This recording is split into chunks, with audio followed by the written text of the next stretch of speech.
Today we're going to be speaking with Graeme Wood, who's a journalist, writes for The Atlantic, also author of the book The Way of the Strangers.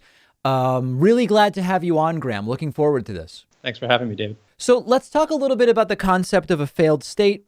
There are those who have been attributing the term failed state to the United States in the context of the failure to mount a reasonable response to the coronavirus pandemic, very high rate of per capita cases and death. Others have been talking about the U.S. as a failed state in the context of Trump's failed leadership and the U.S. increasingly being pushed aside on conversations of climate and so many others. The idea of a failed state in that we had a sitting president try to subvert the will of the people so brazenly as Donald Trump tried to keep the White House, even despite losing to Joe Biden. What's your sense of how accurate this term is and how we should think about that? Well, first of all, I think the term failed state, as you point out, it's got a diversity of effects. It's sometimes just a state that doesn't exist. It's sometimes a state that is malevolent. It's sometimes a state that doesn't do its job well. And I think of the three, we've probably seen most of the last one, but with touches of the other ones. So when I think of other states that have failed, they're all, of course, horrible humanitarian disasters. Somalia probably being the most famous example from the last few decades. And I don't see us moving into that position. What I do see is enough institutions of government that have broken down that you could be forgiven for thinking that the pressure tests just exposed huge flaws and shortcomings in government. And the most worrying thing, first of all, is that they exist. And second of all, that there seems to be no remedy for them. They don't seem to be getting any better. And there's no impetus, certainly with the current administration, to do what I would say the necessary work would be to correct them. Yeah, a lot of it is failure to meet expectations, right? When we talk about a failed state, it's not necessarily some of the things you mentioned, but we might have imagined, and those who believe in American exceptionalism might have imagined, we would have been one of the best countries in dealing with the pandemic, a rich country with so many resources. So maybe a lot of it is about the failure to meet expectations. Same applies to the Democratic thing, as we might call it, with regard to the 2020 election, just not what people expected. Yeah, so I think we can go beyond politics, too. I mean, the tools that the world has used to handle the pandemic successfully, where it's done so successfully, were largely American creations. I mean, American ingenuity created things like PCR, for example, that has been deployed at scale with great success in smaller countries with fewer resources than we in the United States have. So you start seeing the expectations just not being lived up to. That's I think the main thing. I mean, there's also, though, the fact that the United States has really never stopped thinking of itself as in idealistic terms, whereas other countries, I think, have been more cynical about their role in the world. So, it's not as likely, I think, to find, say, someone who's from the UK thinking that the UK is going to be a beacon for hope, that the model of the UK is going to be exported elsewhere. As Americans, we inherit that. That's part of our legacy. And so we also see ourselves failing to live up to not just our capacities, but our ideals that we tell ourselves and then to a large extent tell other people too. I got very interesting phone calls in the last couple of weeks since the election from British and Belgian viewers, a British and a Belgian viewer. And they said, David, in watching the election take place in the run up to November 3rd and what happened there and after, it's really weird to see people talking about our democracy in a campaign, like a discussion of the concept of our democracy in a campaign, our democracy being at risk, or an attack on democracy, that it was unusual to even see that discussion. And it would be unusual in places like the UK and Belgium and maybe others. What's your thought about that? Yeah, I think to a lot of the world, Americans look very naive.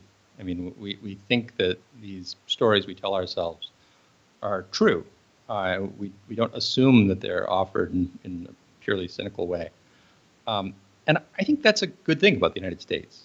And it's something that I actually wish other countries would would do a bit more of, maybe with the with some revisions, as I wish that we would do it with some revisions. You know, there's so much discussion of the sins of America, and those sins actually happened. So yeah, we revise our idealism on that basis. But when a Belgian hears us talk about what the importance is of American democracy, if you're a Belgian, that there is no current strain of Belgian thought that suggests that maybe the Belgian model is the savior of mankind.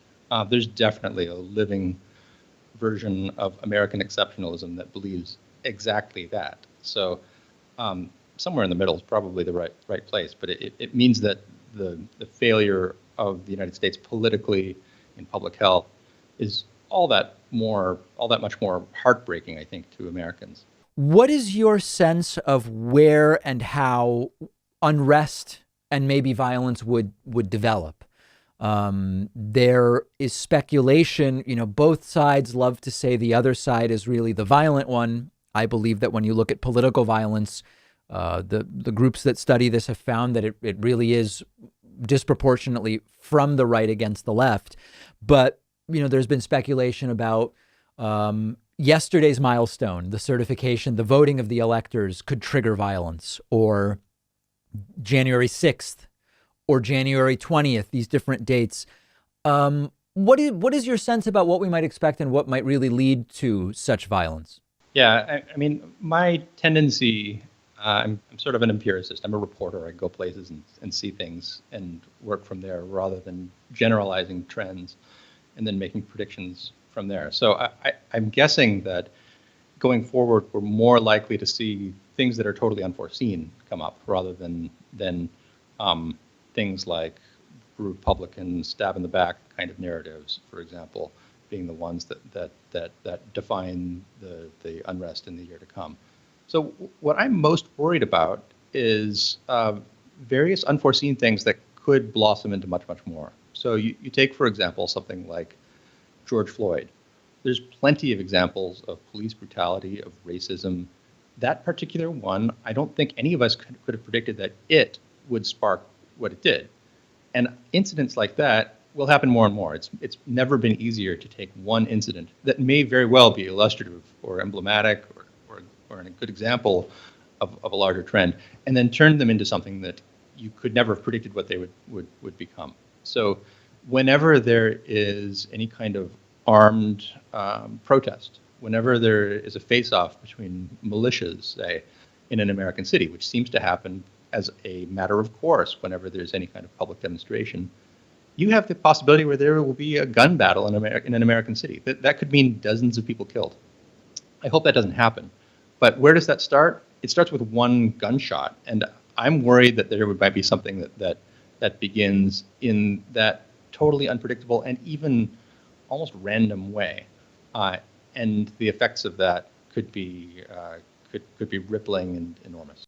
Yeah, what you're really talking about is the importance of what Nassim Nicholas Taleb calls black swans, right? These rare events, which by their nature are unpredictable. Risk models don't account for them. Risk models that say we are accounting for really rare events don't. Taleb kind of elaborates on this further in his book, Fooled by Randomness. It even takes an important role in his book, Anti-Fragile. These are the fundamentally difficult to predict events, and that's what makes it so difficult to answer these questions. Yeah, that's right. These are spontaneous events, and they are extremely contingent on, you know, if it's a single gunshot that erupts that gun battle that I hypothesized before, then it could be because that person leaned on his gun the wrong way. It could be that he didn't have a good breakfast that morning. That kind of thing is usually what causes events to be kicked into motion. I mean, if we were to look back a year ago, there are some things we could have predicted, some things we couldn't have. We could have predicted that the President of the United States would display all the traits that he's shown in the rest of his political life. Those things, yes. But the very fact that we saw this failed pressure test of the regulatory and other apparatus of the United States through the pandemic, probably not something that anybody had on the bingo card. So that kind of thing, I think, is much more likely to define 2021 than anything that could be easily foreseen. I have this idea that I'm curious to get your thoughts on about there are competing forces that sort of make it less likely that you will see mass rallies, huge protests in the United States to the level that they sort of start shutting down aspects of the economy or cities or whatever the case may be. And it's on the one hand, you have the combination of ready access to credit and cheap stuff from China and other countries, which keeps a lot of people just comfortable enough not to go out and protest because they'd rather stay home and watch the game, so to speak. And this is not to diminish civic activism. It's not to pretend that everybody's in a comfortable position, but there's a swath of the population that maybe in a different economy, without ready access to cheap stuff from China and without ready access to credit with which to buy that stuff, might be less comfortable and thus more eager to go out and protest. Now, on the other hand, you have this kind of forced precarity. People who recognize, wait, if I take a day off to go protest, I could lose my job or at least not get paid that day.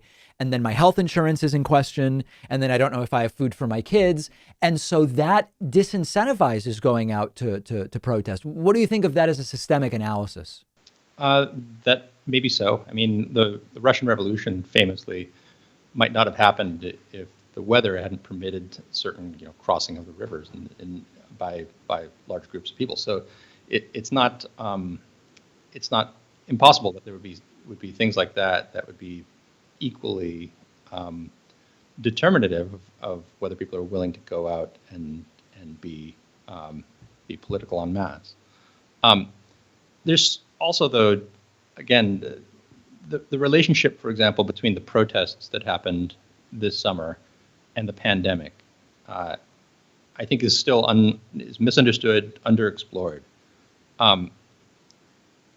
They seem in some ways to have nothing to do with each other. Police violence is something that's happened for a very long time. The pandemic was almost like a short break that people took from the pandemic to deal with this urgent matter.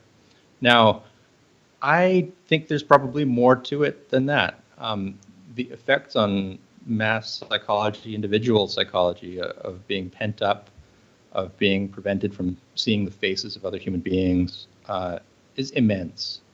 And once that stops, I think a lot of things will actually change. They might not change in predictable ways, but things like the politics of mass gatherings, that could be one of the things that turns out to change a lot as a result of the coming of, say, a vaccine. In terms of the psychological, I've been thinking a lot about post-COVID. I think that even when mathematically things go back to what they were before, where during flu season, you have a higher risk of catching the flu, and it's less deadly than coronavirus, but it's the same as before coronavirus. I think that there will be risks that were always there that people weren't maybe thinking of. And you may see folks, particularly in certain risk categories, who just during flu season might want to wear a mask or might stay home. Or I think there's going to be sort of a realignment as a flexible, as much as humans return to the mean and go back to the way things were. I think that at least for years, there are going to be aspects of this with us. Yeah, I mean, there's some just factual knowledge that we have that either didn't know before or we didn't care about before, like the fact that during flu season you can possibly save thousands and thousands of lives by doing something like wearing a mask. Every Japanese person knew that. Almost no Americans knew that. So that knowledge is with us for good. What I'm thinking more about different types of psychological effects. I mean, I've had a strange pandemic in that I was isolated, as we were all told to be for months at a time. I'm glad I did that. And then I've gone out and I've reported too. So, and I've moved from country to country too. I've been traveling more than most people this year and have seen how the pandemic looks from place to place. And I would not have guessed from my position of solitude in those first months how different the feeling and psychology was, mass psychology was, of going out and experiencing places where the pandemic hadn't hit as hard. So I think we can be lulled into thinking that nothing deeply has changed about how we're looking at the world, because it changes slowly. And then once there's the great pandemic jailbreak, because the curve has been broken or the vaccine has been distributed, then I think what will emerge, and we will discover with great surprise how different the world has become while we were locked away. That's what I'm actually mostly looking forward to. I think the world will discover that the world suddenly improves once we are able to go out. But the fact of change, I have little doubt about massive change. Yes, absolutely. Absolutely agree. We've been speaking with Graeme Wood, a journalist who writes for The Atlantic and is also author of the book The Way of the Strangers. So appreciate your time today, Graeme. It was a pleasure.